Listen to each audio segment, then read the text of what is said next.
Baik, Assalamualaikum warahmatullahi wabarakatuh.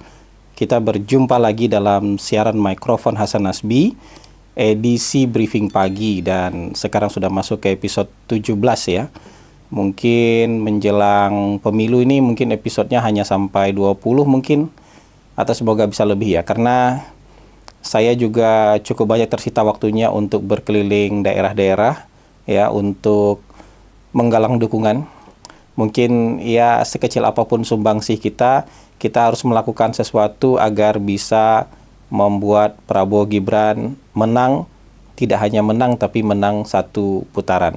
Baik, kali ini edisi briefing pagi yang ke-17 ini judulnya adalah dikasih cermin agar bisa berlaku adil, gitu ya. Ini sebenarnya komentar ya setelah melihat hasil debat yang keempat, debat antara para cawapres. Jadi saya teringat dulu waktu kecil, guru-guru saya itu bercerita soal Nabi Daud. Saya coba ingat-ingat ceritanya lah, cerita ketika di masa kecil dulu. Jadi guru saya dulu bercerita bahwa Nabi Daud itu punya 99 istri. Dan dia tertarik sama satu perempuan yang sudah punya suami, kemudian ingin dia peristri lagi. Jadi dia ingin menggenapkan istrinya jadi 100. Nah, di tengah usaha untuk itu, sebagai raja, dia dihadapkan pada dua orang yang mengadukan perselisihan mereka. Antara dua orang peternak kambing. Ada satu orang peternak kambing sudah punya 99 kambing. Dan ada satu peternak yang hanya punya satu kambing saja.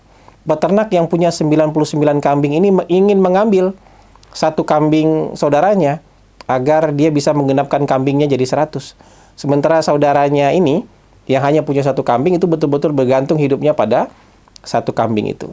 Jadi kalau menurut cerita guru saya itu Tuhan memberikan cermin ya, cermin kepada Nabi Daud agar bisa berlaku adil. Jadi dengan melihat kejadian di depan matanya dan dia harus berlaku sebagai hakim agar bisa memutuskan perkara dengan adil, ya. Kemudian dia terbayang dengan apa yang dia sendiri lakukan sebelumnya. Bahwa dia sedang ingin menambah istrinya jadi 100, ada satu orang ya yang punya satu istri dan istrinya itu ingin diambil. Dan kemudian Nabi Daud diberikan cermin untuk mengadili perkara peternak kambing ini. Ini semacam mungkin tamsil kehidupan saja.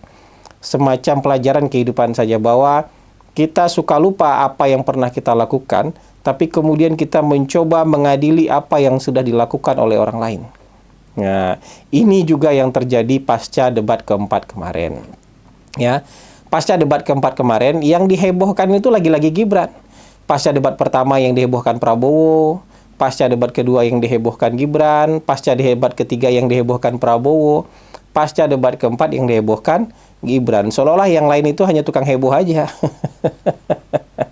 Hanya tukang suara aja, karena yang kemudian jadi pembicaraan adalah Gibran. Dan yang menariknya adalah yang disoroti terhadap Gibran dari kedua pasangan lainnya adalah soal etika, ya lagi-lagi etika, soal Gibran yang dianggap tidak sopan, ya, dianggap melakukan sesuatu yang kurang beradab dan kurang terhormat dalam forum debat, ya kayak gitu. Jadi orang-orang ini lupa apa yang sudah mereka katakan, apa yang mereka sudah lakukan pada debat sebelumnya. Saya melihat Mas Anies ketika selesai debat kemarin ada konferensi pers bilang Caimin tidak menyerang, ya, Caimin tetap menjaga etika, gitu ya.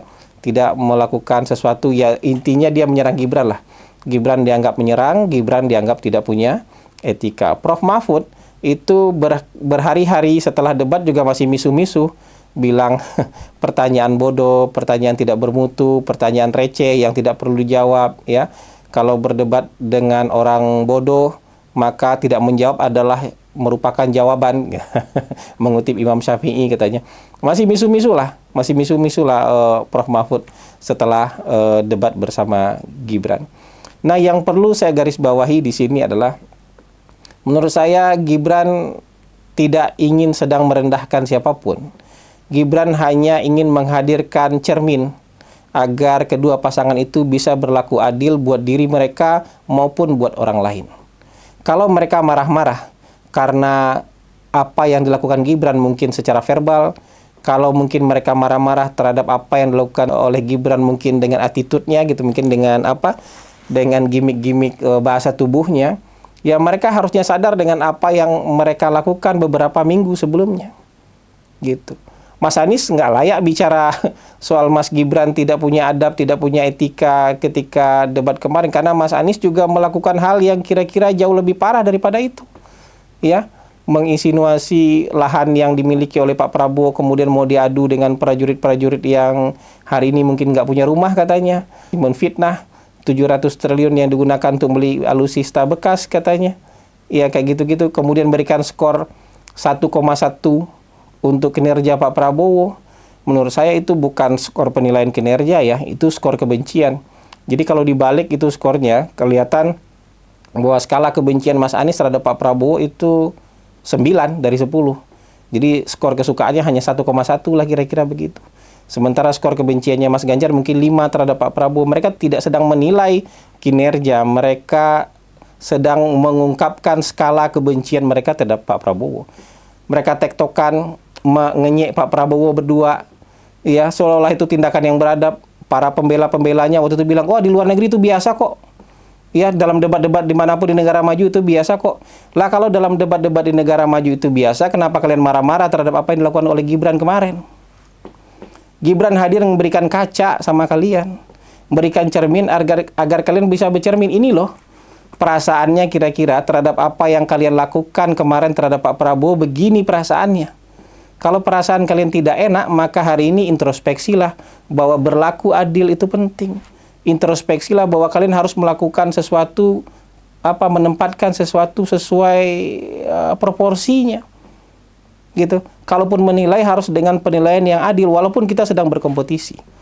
Memberikan skor harus dengan objektif walaupun kita sedang berkompetisi. Nah, inilah Mas Gibran kemarin itu, entah disengaja atau tidak, tapi dia hadir memberikan kaca buat kedua pasangan lainnya. Bahwa apa yang kalian lakukan kemarin, bahwa apa yang kalian bangga-banggakan kemarin, ketika itu menimpa kalian, nggak enak perasaan kalian kan?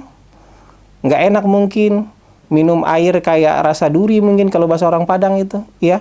Atau minum air dingin ditiup-tiup dulu baru bisa diminum, itu saking nggak enaknya perasaan. Ini perasaan yang menimpa kalian itu pernah dirasakan oleh Pak Prabowo dan pendukung-pendukungnya. Ya, ketika kalian dijelaskan bahwa ini tidak etis, ini tidak beradab, kalian punya 1000 pembelaan. Maka ketika kalian bilang Mas Gibran tidak beretika dan tidak beradab, kita juga bisa punya 1000 pembelaan. Gitu. Tapi intinya masyarakat melihat kedua hal ini berbeda. Ketika Pak Prabowo diperlakukan dengan sangat tidak baik, ya, dengan sangat tidak pantas dalam debat yang ketiga kemarin, masyarakat melihatnya sebagai sebuah perilaku yang, ini perilaku yang tidak benar nih, perilaku yang tidak pantas. Jadi dua orang ini belum pantas dijadikan calon presiden. Kenapa? Mereka melakukan hal yang tidak pantas. Tapi ketika Gibran melakukan yang kayak gitu, membuli kedua pasangan itu, orang melihatnya berbeda. Yang pertama orang melihatnya, ya ini kan pembalasan. Ini karma dibayar tunai ini katanya. Orang, kalau Gibran yang pertama melakukan ini, mungkin orang juga akan menganggap Gibran tidak pantas. Kalau Gibran yang memulai ini semua, mungkin orang akan menganggap ini tidak pantas. Tapi ketika Gibran hanya merespon, ya, melakukan pembalasan, retaliation terhadap apa yang pernah dilakukan oleh capres-capres mereka, ya, kedua capres yang lain, orang melihat ini, oh ya ini sesuatu yang wajar aja, toh kalian pernah melakukan hal ini sebelumnya. Jadi rasakan saja pembalasannya. Makanya nggak heboh. Tidak banyak video-video yang sedih melihat Pak Mahfud misalnya tidak bisa menjawab pertanyaan Gibran. Nggak ada yang sedih. Ya, nggak banyak kemudian yang membela Caimin karena misalnya ditanya yang sulit-sulit oleh Gibran. Nggak ada yang sedih. Kenapa? Karena Gibran dianggap melakukan, ya, tindakan pembelaan terhadap Pak Prabowo dari apa yang dialami Pak Prabowo pada debat sebelumnya. Gitu. Ini semacam pembalasan aja. Ini sama kayak di dalam kehidupan sehari-hari. Kalau orang yang mulai mukul, ya itu akan dianggap salah oleh seluruh masyarakat. Tapi orang yang dipukul kemudian balas memukul, ya, itu akan dianggap, oh ya, wajarlah. Itu mudah dipahami oleh masyarakat, dimaklumi oleh masyarakat. Kenapa? Oh, ini orang pernah dipukul sebelumnya. Pasangan ini pernah dipukul, pernah dihina-hina, diledek-ledek, dibully sebelumnya. Jadi kalau hari ini ada pembalasan, masyarakat melihatnya wajar-wajar saja. Gitu. Jadi begitu aja kalau menurut saya. Ya, kalau ada orang yang bilang Gibran begini, Gibran begitu, sodorin cermin sama mereka. Kalian mau marah sama siapa sih sebenarnya? Ya, mau marah sama Gibran atau marah sama kelakuan capres kalian sebelumnya? Kalau ada yang tiba-tiba bicara soal etika, adab, moral, apapun itu, sodorkan cermin sama mereka. Kalian sebenarnya mau misuh-misuh sama siapa? Ya, mau misuh-misuh sama Gibran atau mau misuh-misuh sama kelakuan kalian sendiri sebelumnya? Jadi gitulah. Jadi kalau nggak enak perasaan kalian gara-gara itu, orang lain juga nggak enak kalau diperlakukan seperti itu. Anggap aja ini jadi pelajaran. Anggap ini sebagai sebuah hikmah kehidupan.